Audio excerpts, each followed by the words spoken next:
అందరికీ నమస్కారము. నా పేరు లక్ష్మి. మిస్టర్ శాడిస్ట్ మూడవ భాగము. విక్కీ వాళ్ళ ఆఫీస్‌లో ఉన్న రోజా మీరు చాలా అందంగా ఉన్నారు అని చెప్పి పనిష్మెంట్ తీసుకుంది గదా! తను వచ్చింది హాస్పిటల్‌కి. విక్కీ పక్కన కృష్ణవంశీ గారు అండ్ అనుష ఉన్నారు. రోజా రాగానే విక్కీని చూసి ఏడ్చింది. సార్ ఎలా ఉంది మీకు? అని అడిగింది బాధగా. ఐయామ్ ఫైన్ అని చెప్పాడు విక్కీ.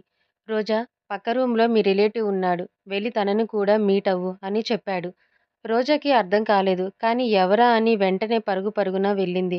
అది చూసిన కృష్ణవంశీ గారు అండ్ అనూష అదేంటి విక్కీ ఆ రౌడీ రూమ్‌కి రోజాని పంపించావు. తనకి ఏదైనా అయితే అయినా తన రిలేటివ్ అని ఎందుకు చెప్పావు? అని అడిగారు ఇద్దరూ ఒకేసారి. చూడండి my dear dad and Anusha రోజాకి ఏం కాదు. తను రోజా రిలేటివ్. చెప్పాలంటే రోజాయే అతన్ని పంపింది అని చెప్పాడు విక్కీ. అదేంటి విక్కీ తనకేం అవసరం? తనెందుకు చేసింది? అని అడిగాడు కృష్ణవంశీ గారు.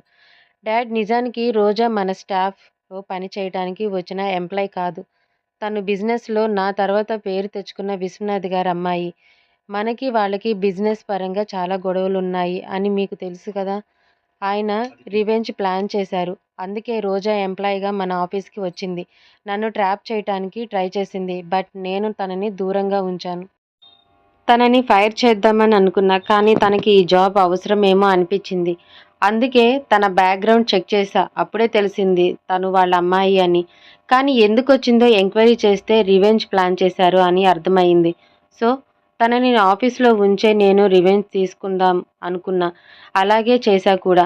ఈరోజు ఆ రౌడీని తానే పంపించింది అని అనుకోలేదు అన్న విక్కీ జరిగింది చెప్పాడు. బట్ విక్కీ రోజాని పంపించిందని నీకెలా తెలుసు? అని అడిగింది మన అనూష. అది అనూష ఇందాక ఆ రౌడీ నా దగ్గరికి రాగానే రోజాకి ఫోన్ చేసి మాట్లాడాడు. హలో రోజా మేడం, మీరు చెప్పినట్టుగానే తనని ఫాలో చేశా. తనే ఇలా యాక్సిడెంట్ చేసుకున్నాడు. కాబట్టి నేను చంపినా ప్రాబ్లం రాదు. నేను కత్తి వాడకుండా పని ముగించేస్తా. ఒకవేళ కుదరకపోతే కత్తి ఉపయోగిస్తా. కానీ మీరు నన్ను సేవ్ చేయాలి ఓకేనా? అని నా ముందే నేను స్పృహలో లేను అనుకొని మాట్లాడాడు అని విక్కీ చెప్పాడు. సో తను వచ్చాక మీరే అనకండి. ఏమీ తెలియనట్టు ఉండండి అని అనుషకి, కృష్ణవంశీ గారికి చెప్పాడు విక్కీ. ఒక 5 నిమిషాల తర్వాత రోజా విక్కీ దగ్గరకు వచ్చింది. రోజు అంతకు ముందు ఏం చేసిందో ఆ రౌడీ రూమ్‌కి వెళ్ళిందిగా. అక్కడ ఏం జరిగిందో చూద్దాం పదండి. విక్కీ అలా చెప్పగానే ఏం థింక్ చేయకుండా రోజా ఆ రూమ్‌కి వెళ్ళింది. అక్కడ రౌడీ భూపతి ఉన్నాడు. భూపతిని చూడగానే రోజా అంత ఎత్తున లేచింది. ఎందుకంటే ప్లాన్ ఫెయిల్ అయ్యిందిగా. భూపతి ప్లాన్ ప్లాన్ అన్నావు. నిన్ను నమ్మి పని ఇస్తే ప్లాన్ అంతా పాడు చేశావు. నీకప్పటికే చెప్పా నేను. రైట్ టైం చూసి చెప్తాను అని. విన్నావా అసలు? నీకు అన్నీ తెలుసు అన్నావు. అప్పుడే అర్థం చేసుకోవాల్సింది. నీకు ఇదే తెలుసని. రోజా ఇష్టమొచ్చినట్టు తిట్టిపడేసింది. మేడం మీరు నన్ను తక్కువ అంచనా వేశారు. ప్లాన్ కరెక్ట్‌గానే ఉంది. కానీ ఆ విక్కీ గాడికి కరెక్ట్ టైంకి స్పృహొచ్చింది. లేకపోతే ఈ పాటికే చంపేసేవాణ్ణి అని అంటాడు భూపతి. ఏడ్చావులే. ఇంతకీ నా పేరు బయటకొచ్చిందా? అని అడుగుతుంది రోజా. లేదు మేడం. మేం కొట్టుకున్నాం తప్ప ఏం సరే మాట్లాడలేదు. అలాంటప్పుడు మీ పేరెందుకు చెప్తాను? నేను చెప్పలేదు అని గొప్పగా చెప్తాడు భూపతి. సరే సరే. మరి ఈ రూమ్‌లో ఏం చేస్తున్నావు? వేరే హాస్పిటల్‌కి పోవచ్చుగా. ఇక్కడే ఉండాలా నువ్వు? అని చిరాగ్గా మొహం పెట్టి అడిగింది రోజా. ఆ విక్కీగాడు పోలీస్ కేసు వద్దని ఇక్కడే ట్రీట్మెంట్ చేయించమని చెప్పాడంట మేడం అని తనకు తెలిసింది చెప్పాడు. భూపతి ఏంటి అలా చెప్పాడా? ఏంటో వాడు సీఈఓ ఎలా అయ్యాడో నాకర్థం కావట్లేదు. నేను వెళ్తా. నువ్వు మాత్రం నా పేరు చెప్పావో నీకు ఉంటుంది అని సైలెంట్‌గా వార్నింగ్ ఇచ్చింది రోజా. అలా ఆ రౌడీ భూపతితో మాట్లాడి తిరిగి విక్కీ దగ్గరకు వచ్చింది పాప. ఏంటి రోజా మీట్ అయ్యావా? అని అడుగుతాడు విక్కీ రోజాని అబ్జర్వ్ చేస్తూ. రోజా కొంచెం సేపు థింక్ చేసి నో సార్ అక్కడ ఎవరు లేరు కదా అంటుంది కవరింగ్ కోసం. అవునా? ఇంతకీ నువ్వు లాస్ట్ సైడ్ రూమ్‌కే వెళ్ళావా? అని అడుగుతాడు విక్కీ ఏదో ప్లానింగ్‌తో. హా! నో సార్ మీరు పక్క రూమ్ అంటే రైట్ సైడ్ రూమ్ అనుకున్నాను అని చెప్పింది రోజా. సరే అయితే 1 మినిట్ ఆగు అని చెప్పి ఫోన్ తీసి ఎవరికో కాల్ చేస్తాడు విక్కీ. రోజా లోపల అనుకుంటుంది ఏంటి విక్కీ ఎవరి గురించి అనుకుంటున్నాడు అని. అప్పుడే విక్కీకి కాల్ కట్ చేసి వస్తున్నారు. వెయిట్ చేయి రోజా అంటాడు. రోజా ఓకే సార్ అని వెయిట్ చేస్తూ ఉంటుంది. ఈలోపు ఒక వ్యక్తి వస్తాడు. ఒక 50 ఇయర్స్ ఉంటాయి అతనికి. అతను లోపలికి రాగానే విక్కీ రోజాను చూపించి తినే రోజా అంటాడు. ఆ వ్యక్తి బాగున్నావా తల్లి అంటాడు. రోజా అర్థం కాక హలో సార్ ఐఎమ్ ఫైన్ అంటుంది. విక్కీ కొంచెం నవ్వి అయ్యో రోజా సార్ కాదు మీ మావయ్య అంటాడు. అప్పుడు ఆ వ్యక్తి చెప్పడం మొదలు పెడతాడు. అమ్మా నా పేరు రఘురాం. మీ నాన్నగారు నాకు దూరపు బంధువు. రీసెంట్గా కలిశాను. మా అమ్మాయి విక్రమాదిత్య గ్రూప్ ఆఫ్ ఇండస్ట్రీలో వర్క్ చేస్తుంది అని చెప్పారు. నేను చాలా సంతోషించాను. ఎందుకంటే మీ విక్రమాదిత్య సార్ మా ఫ్రెండ్ కొడుకు. అదేనమ్మా కృష్ణవంశీ గారు నేను ఫ్రెండ్స్.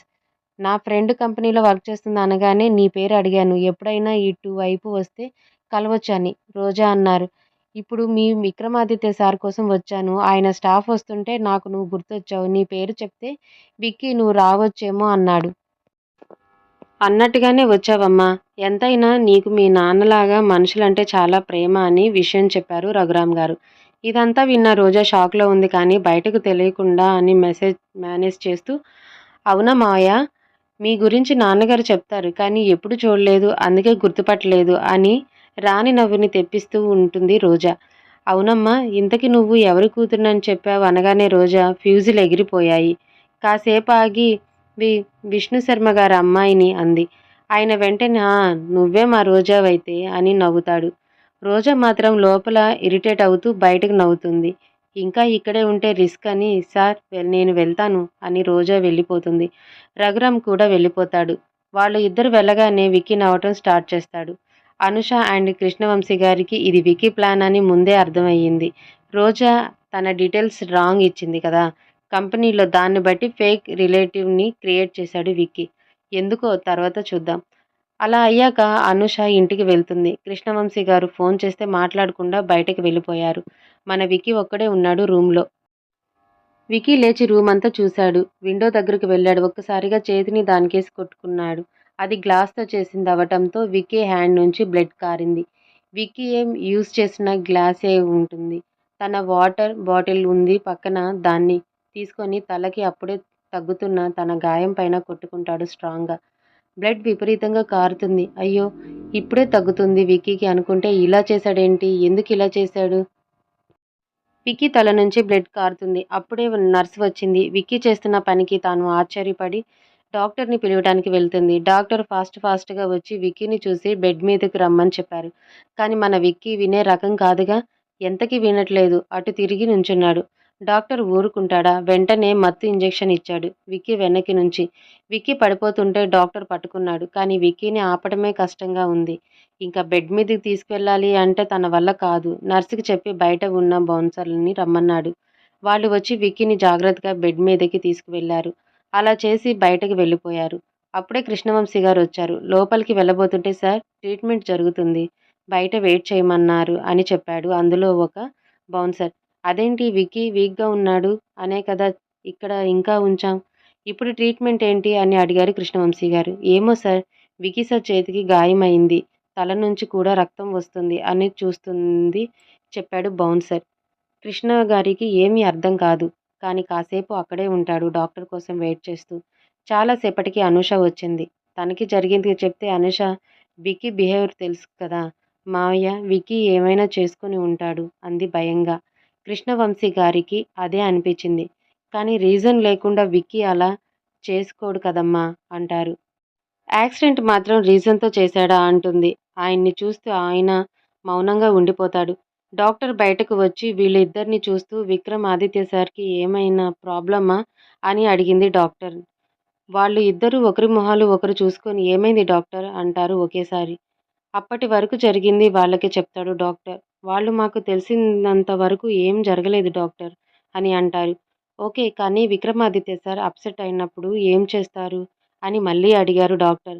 అనూష ఇది ఎక్స్‌పీరియన్స్ ఉంది కదా! సో, వెంటనే డాక్టర్‌కి చెప్పింది. వర్క్‌లో పడిపోతాడు డాక్టర్. అలా అయితే తనకి జరిగింది గుర్తుకు రాదు అని అంటుంది. ఓకే అయితే. విక్రమాదిత్య సార్‌కి మేజర్ ఇంజ్యూరీస్ ఏమీ లేవు. మైనర్‌వే ఉన్నాయి. ఇప్పుడు కూడా త్వరగా చూడటం వల్ల ఆపగలిగాం మేము. సరే రేపు విక్రమాదిత్య సార్‌ని డిశ్చార్జ్ చేస్తామని చెప్పి డాక్టర్ వెళ్ళిపోయాడు. అనుష అండ్ కృష్ణవంశీ గారు లోపలికి వెళ్లి విక్కీని చూశారు. ఇంజెక్షన్ వల్ల ఇంకా మత్తులోనే ఉన్నాడు. వీళ్ళకి విక్రమ్‌ని చూడగానే ఏడుపు తన్నుకు వచ్చింది. అసలు విక్రమ్ ఎందుకు చేశాడో చూద్దామా? విక్కీ ఒక్కడే ఉన్నాడుగా. అప్పుడు వైషు మాటలు గుర్తుకొచ్చి నవ్వుకున్నాడు. తన గురించి ఆలోచిస్తూ ఉంటే గుర్తొచ్చింది వైషు హక్ టాపిక్.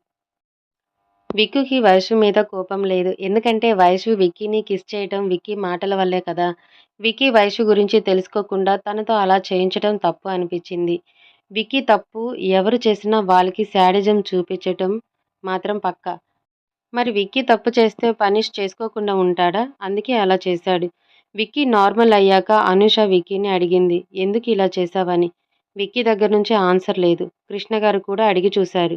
కానీ విక్కీ ఆన్సర్ చేయటానికి ఇష్టపడలేదు. వాళ్ళు కూడా ఇబ్బంది పెట్టలేదు. అలా ఆ రోజంతా గడిచింది. విక్కీ ఫుడ్ అండ్ టాబ్లెట్స్ అన్నీ చెప్పినట్టు తీసుకునేవాడు. కానీ మాట్లాడలేదు ఎవరితో కూడా. నెక్స్ట్ డే విక్కీని డిశ్చార్జ్ చేశారు. విక్కీని, అనూషని తీసుకొని కృష్ణవంశీ గారు హాస్పిటల్ నుంచి వెళ్ళిపోయారు. కారు తిన్నగా ఒక ఇంటి ముందు ఆగింది. విక్కీని, అనూష దిగమన్నారు కృష్ణగారు. విక్కీ, అనూష ఆ ఇంటిని చూసి కొంచెం షాక్ అయ్యారు. ఎందుకు వచ్చామా అన్నట్టు చూశారు కృష్ణవంశీ గారి వైపు. ఆ ఇల్లు ఎలా ఉంది అంటే పెద్ద పెద్ద గేట్లు, వాటి దగ్గర వాచ్మెన్ ఉన్నాడు. ఇల్లు చాలా హైట్లో ఉంది. ఇంటికి ఒక నేమ్ బోర్డు ఉంది. దాని మీద డాక్టర్ శివనారాయణ అని రాసి ఉంది. అది చూసిన విక్కీ కృష్ణగారి వైపు చూసి డాడ్, శివ అంకుల్ దగ్గరికి ఎందుకొచ్చాం అన్నాడు. అనూషకి ఆయన ఎవరో తెలీదు. అందుకే అలా వింటుంది వాళ్ళ మాటల్ని. సునంద నిన్ను చూస్తే ఎలా రియాక్ట్ అవుతుందో అన్న భయంతో హాస్పిటల్‌కి కూడా రావద్దు అన్నాను. ఇప్పుడు ఇంటికి వెళ్తే చూసి బాధపడుతుంది కదా! అందుకే అక్కడికి వెళ్ళలేదు. శివ ఒక డాక్టర్ కదా! హాస్పిటల్‌లో బిజీగా ఉండి నిన్ను చూడటానికి కుదరక నైట్ 11కి వచ్చాడు నిన్న. అప్పుడు నువ్వు, అనూష నిద్రలో ఉన్నారు. డిశ్చార్జ్ చేస్తే మన ఇంటికి తీసుకురా అన్నాడు. మేము ఇద్దరం మంచి ఫ్రెండ్స్ అయినా ఎప్పుడు కూడా ఒకరింటికి ఒకరు వెళ్ళడం జరగలేదు. మా ప్రొఫెషన్ అలాంటిది. మొన్న నీకు యాక్సిడెంట్ అయినప్పుడు ఆయన ఇంటి నుండే వస్తున్నాను. శివ ఎమర్జెన్సీ అని వెళ్ళిపోయాడు. అందుకే నీకు జరిగింది వెంటనే తనకి చెప్పలేదు. అందుకే హాస్పిటల్‌కి కూడా మనం వెళ్ళలేదు అని చెప్పారు కృష్ణగారు. ఇంతలో వాచ్‌మ్యాన్ వచ్చి సార్, మీరు బయట ఆగిపోతే మా సార్ ఒప్పుకోరు. కార్ లోపల పార్క్ చేయండి. ఆయన మీకోసం వెయిట్ చేస్తున్నారు అని చెప్పాడు. విక్కీ, అనూష అందరూ కారు ఎక్కి లోపల దిగారు. లోపల వెళ్తుంటే శివగారి భార్య స్వప్న గారు వచ్చి రిసీవ్ చేసుకున్నారు. విక్కీని చూసి ఆమెకి కన్నీళ్లు వచ్చాయి. కానీ వెంటనే తుడుచుకొని వాళ్ళని కూర్చోమన్నారు. పని మనిషి వచ్చి వాళ్ళకి వాటర్ ఇచ్చింది. శివగారు విక్కీని చూసి హెల్త్ గురించి అడిగారు. విక్కీ ఐఎమ్ ఫైన్ అని చెప్పాడు. అనూషని శివగారికి పరిచయం చేశారు కృష్ణగారు. ఆ తర్వాత శివగారు, కృష్ణగారు కాసేపు మాట్లాడుకున్నారు. అప్పుడే లోపల నుంచి ఒక వ్యక్తి బయటికి వచ్చాడు. అతన్ని చూడగానే విక్కీకి కోపమొచ్చింది. కానీ కంట్రోల్ చేసుకుంటున్నాడు. పని మనిషి వచ్చి వాళ్ళకి డ్రింక్స్ ఇచ్చింది. విక్కీకి మాత్రం జ్యూస్ ఇచ్చింది. కానీ విక్కీ కోపంలో జ్యూస్ కింద పడేశాడు. విక్కీ అతన్ని చూస్తే కోపం తెచ్చుకున్నాడు. అంటే అదేనండి వైషుకి హగ్గు ఇచ్చాడు కదా! ఆ అబ్బాయే. కృష్ణ నా కొడుకు విశాల్ అని ఆ అబ్బాయిని శివనారాయణ గారికి పరిచయం చేశారు. విశాల్‌కి కూడా ఈయన కృష్ణవంశీ గారు అనగానే విశాల్ మీ ఫ్రెండే కదా డాడ్ అన్నాడు. ఆ మాటకి కృష్ణగారు నవ్వుకొని నా గురించి మీ డాడ్ చెప్పారా అని అడిగారు. అవును మావయ్య అన్నాడు విశాల్. వారంతా చూస్తున్నారు మావయ్య ఏంటి అని. అది అర్థమైన విశాల్ అదేం లేదు మావయ్య. మామ్ మిమ్మల్ని అన్నయ్య అంటుంది అంట గదా! సో మీరు నాకు మావయ్యే కదా అనగానే అందరూ నవ్వుతారు. ఒక్క విక్కీ తప్ప. శివ గారు విశాల్‌ని చూయించి మీ కాలేజీ సీఈఓ అని చెప్తారు. వెంటనే విశాల్ చేతులు కట్టుకొని విక్కీకి గుడ్ ఆఫ్టర్‌నూన్ సార్ అంటాడు చిన్నగా. అది చూసి కృష్ణగారు అడుగుతారు వినయంగా అని. కానీ విశాల్ కాదు మావయ్య గారు. చాలా స్ట్రిక్ట్ అంట కదా! మా టీచర్స్ చెప్తే విన్నాను. అందుకే భయం అన్నాడు చిన్న గొంతుతో. కృష్ణగారు భయపడకు విశాలు, ఇది కాలేజ్ కాదు. అండ్ నువ్వేం తప్పు చేయలేదు. విక్కీ ఎవరికైనా తప్పు చేసేంత వరకు ఛాన్స్ ఇస్తాడు అనగానే విశాల్ కొంచెం ఫ్రీ అవుతాడు. విక్కీ విశాల్ ఫేస్ చూడలేక కిందికి చూస్తూ ఉంటాడు. అప్పుడే లోపల నుంచి ఒక అమ్మాయి వచ్చింది చూడటానికి. 2 కళ్ళు చాలవు అనేంత అందంగా ఉంది. కృష్ణగారు అమ్మాయిని చూడగానే చాలా అందంగా ఉన్నావమ్మా అన్నారు. అయినా కూడా విక్కీ ఫేస్ పైకెత్తలేదు. విశాల్ అక్కడ కృష్ణగారిని చూపించి పరిచయం చేశాడు. హాయ్ అంకుల్, మీ గురించి డాడ్ మామ్ చెప్తారు అంది. విక్కీ ఆ మాట వినగానే వైషు అని అర్థమైంది. వెంటనే తల పైకెత్తి చూశాడు. వైషు ఉంది అక్కడ. అంటే Vaishu Vishal brothers and sisters అన్నమాట అనుకుంటాడు విక్కీ. అప్పుడే శివగారి వైషుని చూపించి వైశాలి నా కూతురు తిను కూడా మీ కాలేజ్‌లోనే చదువుతుంది అంటాడు. ఆ మాటకి విశాల్ కాదు మా డాడ్ అబద్ధం చెప్పారు. తను మా డాడ్ కూతురు కాదు. నా చెల్లి వైషు అంటాడు సరదాగా. అందరూ నవ్వుతారు. విక్కీ కూడా ఈసారి నవ్వుతాడు. విక్కీని చూపించి మన సీఈఓ సార్ అంటాడు విశాల్ వైషుతో. వైషు చూసి షాక్ అవుతుంది. కానీ బయటకు మేనేజ్ చేసేసింది. విక్కీ కొంచెం స్మైల్ ఇచ్చి విశాల్ అండ్ వైశాలి మీరు నన్ను సార్ అనకండి. కాలేజీలో సార్‌ని.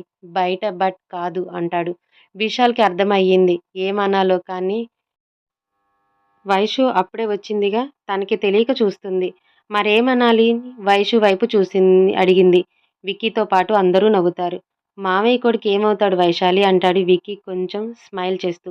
వైషు వెంటనే బావే గదా! అంటే బావ అని పిలవాలా అంటుంది అమాయకంగా. అవును అంటాడు శివగారు. అప్పుడే పాపకి అర్థమైంది. వాళ్ళ మామ్ కృష్ణ గారిని అన్నయ్య అనటం వల్ల వచ్చింది ఇదంతా అని. విక్కీ కొంచెం రెస్ట్ కావాలి అనిపించింది. మావయ్య నేను రెస్ట్ తీసుకోవాలి అంటాడు శివ గారితో. ఓకే విక్కీ అని విశాల్ నువ్వు వెళ్ళి